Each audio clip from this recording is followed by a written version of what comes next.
এই পৃথিবীতে আমি ছাড়া তোমার গোলামের অভাব নাই, কিন্তু তুমি ছাড়া আমার দ্বিতীয় কোনো রব নাই।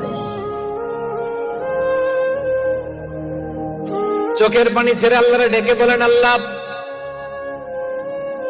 এই জমিনে আমি ছাড়া তোমার গোলামের কোনো অভাব নাই, কিন্তু তুমি ছাড়া দ্বিতীয় কোনো রব আমার নাই, তুমি ছাড়া দ্বিতীয় কোনো জায়গায় চাওয়ার সুযোগ আমার নাই।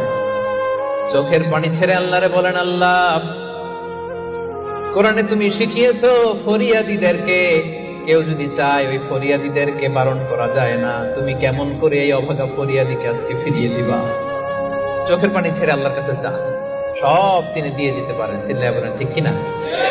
গোটা বিশ্বের সবাই, আমাদের যার যা লাগবে সব যদি আল্লাহর কাছে চাই, আল্লাহ যদি সবাইকে সবকিছু দিয়ে দেয়, আল্লাহ বলে আমার ক্ষমতার 1 ইঞ্চিও কমবে না। চিল্লায় বলেন ঠিক কিনা?